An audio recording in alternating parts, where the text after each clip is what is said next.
Salut tout le monde, j'espère que vous allez bien. Jour numéro 2. Aujourd'hui, on va tester ensemble la nouvelle collection, enfin elle est plus si nouvelle que ça maintenant, de Miss Nikita Dragun en collaboration avec Morphe. Morphe qui est clairement la reine des collaborations avec les influenceuses. J'ai décidé d'investir au bout de 7 ans sur YouTube. J'ai acheté mon premier micro. Jusqu'à maintenant, je n'ai jamais filmé avec un micro. J'ai eu beaucoup de commentaires me disant « Ah, ça va pas, nanana, nanana. » Et ce que je comprends, hein, qu'un micro, c'est toujours mieux. Donc là, j'en ai acheté un sous les conseils de Sana. Alors juste, si ça ne va pas, si le son va pas, c'est pas ma faute, c'est la faute de Sana, du coup. Pumpkin Spice Latte. On n'est pas là pour parler de potiron, mais de Nikita. Donc c'est parti, on va commencer tout de suite. Donc quand vous l'ouvrez, ils font extrêmement bien leur paquet. C'est-à-dire que, vous voyez, vous l'ouvrez, vous avez une enveloppe de papier bulle. Donc, oui, certes, c'est du plastique, mais ça protège très bien votre palette du coup. Elle se présente comme ceci. Alors moi, personnellement, j'adore. Ça fait très Nikita. Quand vous l'ouvrez, la voici. Donc, très coloré. Mais vous avez quand même pas mal de nude. Vous avez toute une rangée de nude. Et après, on est très coloré, très Nikita. Enfin, on peut faire énormément de make-up, je pense, avec. Énormément de combinaisons différentes. On est beaucoup sur du vert, du rose, du bleu. Enfin, elle me fait penser un peu à la palette de James Charles, parce qu'elle est assez complète comme celle de James Charles, sauf qu'elle a plus de texture. Comme vous voyez, celui-ci par exemple, il est marbré, là il y a full paillettes. C'est une palette de 30 fards, 1,4 g par fard, ce que je trouve plutôt correct pour le prix, surtout parce que c'est vraiment pas cher. Bon, après, les palettes en collaboration avec les influenceurs sont un peu plus chères que les autres, tout simplement parce que l'influenceur prend une commission sur sa palette, enfin est rémunéré en plus par rapport à une palette sans collaboration. Donc c'est pour ça que du coup le prix est un peu plus cher pour avoir une marge suffisante quoi. Et avec on a un petit kit de pinceaux. Ils font souvent ça aussi avec les collaborations. Donc vous avez 7 pinceaux. Donc je trouve que c'est assez complet. Vous avez des pinceaux plats, des pinceaux estompeurs, des pinceaux un peu plus précis, pinceaux à sourcils avec un goupillon. Après, je trouve qu'on n'a pas de pinceau estompeur très précis, c'est tout est très large. Mais je vais me maquiller uniquement avec ces pinceaux, du moins je vais essayer. Le seul truc que je trouve chiant dans les palettes Morphe, c'est qu'on n'a pas de miroir. Du coup, c'est pour ça que les palettes sont moins chères, parce que sans miroir, ça coûte un peu moins cher à la production. Mais je trouve que c'est quand même pratique d'avoir un miroir dans sa palette. Je vais commencer par appliquer le fard Shape Shifter, celui-ci qui est juste là. Donc ça, vous savez, c'est vraiment pour me donner une base. Des fois, c'est pas toujours utile parce qu'à la fin, on voit même plus du tout la couleur. Mais c'est pour construire un peu mon make-up. Genre, ça me fait un petit fard de transition. Et au moins, peu importe quelle couleur je vais mettre, vu que c'est une couleur qui se rapproche quand même pas mal de la couleur de la peau, ça va permettre de mieux se fondre. C'est surtout une habitude. Hein. Des fois, on a des habitudes en maquillage qui ne servent pas à grand-chose, mais on continue parce que c'est une habitude. On va parler un petit peu de la qualité des fards Morphe, mais bon, ceux qui ont essayé peuvent le dire. C'est pas des fards Natasha Denona, certes, mais je trouve que c'est des fards de assez bonne qualité. Je les trouve même limite plus pigmentés que des fois que des fards Huda. Donc non, franchement, ils se défendent très bien en termes de pigment. Oui, ils sont un peu poudreux, mais moi ça me gêne pas tant que j'ai du pigment. Et honnêtement, là j'ai du fard un petit peu dans le pan, mais j'ai pas de fard qui tombe sur le visage pour l'instant. Voilà pour ce fard un peu peachy. Oh, mais il y a tellement de couleurs que j'ai envie d'appliquer, c'est chiant. Avec le pinceau N5, je vais appliquer le fard ABG et je vais l'appliquer dans mon creux, mais en externe. Vous voyez, je vais pas dans le creux à mon coin interne. Je reste en externe. Et là, je vais un truc assez diffus. Voilà, donc ça aussi, c'est pour histoire de me servir de base au fard que j'ai appliqué maintenant, qui est Mama Dragun, donc qui colle très bien à Nikita. Je vais utiliser pour ça le pinceau N6. Je vais l'appliquer par-dessus, mais plus bas. Vous voyez, en fait, j'ai l'impression qu'il y a deux façons de faire. Il y en a, ils appliquent leur fard plus foncé et après leur fard un peu plus clair pour le fumer. Mais moi, j'ai été habitué à faire l'inverse. Je sais pas s'il y a une technique qui est mieux que l'autre. Une fois qu'on en est là, je vais utiliser du coup le fard Metamorphosis.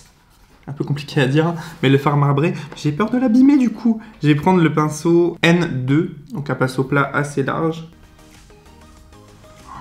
Il est trop beau. Oh, j'ai absolument pas l'habitude de mettre ces genres de couleurs, c'est super sombre. Ouais, alors, honnêtement, une fois estompé, je le trouve pas si ouf que ça. Il perd toute sa luminosité. Il fait un peu fadouille là. Hein. Je suis pas convaincu. Ouais, c'est pas vilain, mais c'est pas... je m'attendais pas à ça non plus, quoi. Je vais appliquer un petit peu de base P. Louise, la verte. Donc là, on est sur un semi-cut crease.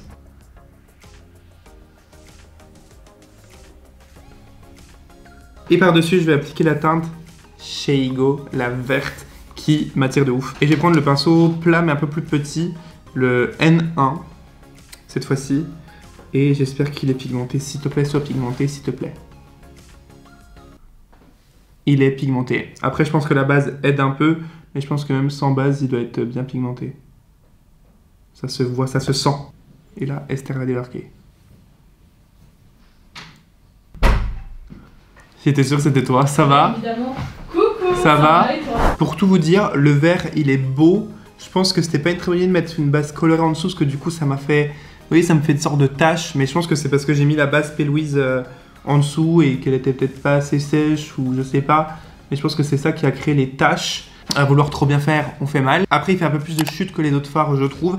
Mais la couleur, elle est très très belle. Moi qui aime pas le vert, là, ça fait très Nikita, très Alien. Je vais appliquer celui-ci, là, le fard hyper pailleté. Alors lui, par contre, je sais pas du tout comment je vais l'appliquer. J'ai ça, j'ai un pinceau comme ça, là, en silicone.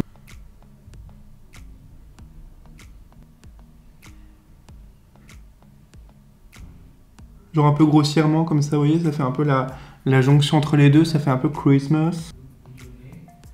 Pour le coin interne, je vais utiliser un petit peu de Cyborg, l'argenté qui est juste là.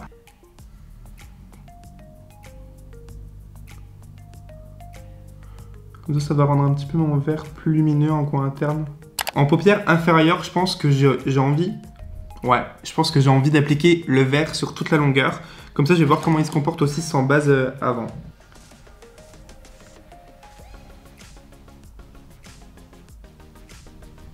Voilà pour les fards à paupières. Franchement, j'aime beaucoup le vert. Je suis pas sûr... Enfin, le combo peut être pas mal entre le vert et le violet. C'est juste que je trouve ce violet assez fade. Vous voyez ce que je veux dire? Donc, j'avoue que je suis pas trop fan de ce rendu du fard marbré. En tout cas, sur ma paupière à moi, j'ai pas vraiment l'habitude de ce genre de couleur. Mais le vert, en tout cas, je le trouve super beau. On va pouvoir maintenant passer au liner. Je vais d'abord mettre du crayon noir. Ceux-là, ils sont trop bien. C'est ceux de chez NYX, les Epic Wear eyeliner en stick, ils sont vraiment super bien. Le seul problème, NYX, vous auriez dû en faire qui se tourne. J'ai pas envie de tailler les crayons, c'est chiant de tailler les crayons, mais sinon hyper intense et il marque très très bien dans la muqueuse. Je vais me faire un eyeliner avec celui de chez Haus Laboratories. Franchement, je le trouve très très bien, c'est l'un des meilleurs produits à Haus Laboratories pour moi. Honnêtement, oui, ça me fait mal de le dire, mais je le dis.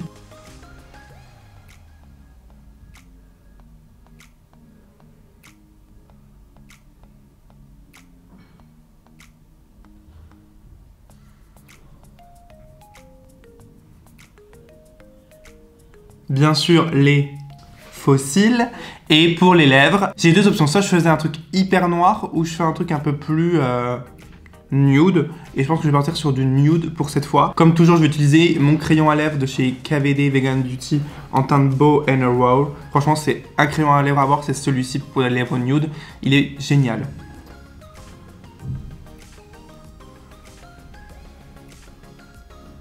Et au milieu, je vais appliquer le gloss de chez Fenty.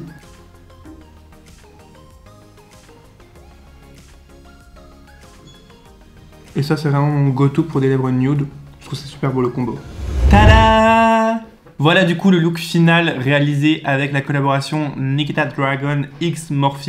J'espère que ce make-up vous plaît. J'aime beaucoup finalement le combo des deux avec le liner et les faux cils. Ça rajoute quelque chose, mais le vert, je suis vraiment ultra fan du vert. Après, bien sûr, je valide la palette. J'ai trop hâte de faire d'autres make-up avec. D'ailleurs, n'hésitez pas à me dire si vous aimeriez une autre vidéo où j'utilise la palette, mais pour un autre make-up. Et aujourd'hui, je suis super content de vous faire gagner la collab. Donc du coup, moi j'ai la mienne et je vous ai pris une palette et un kit pinceau de la collab Nikita Dragon qui est d'ailleurs un peu sold out partout, j'ai l'impression. Donc pour participer, c'est comme d'habitude, il faut être abonné à ma chaîne YouTube, à mon compte Instagram, liker cette vidéo et me laisser en commentaire votre compte Instagram ainsi qu'un petit mot en disant que vous participez au concours. J'espère que cette vidéo vous aura plu. Moi je vous fais plein de gros bisous, on se retrouve dans les commentaires et je vous dis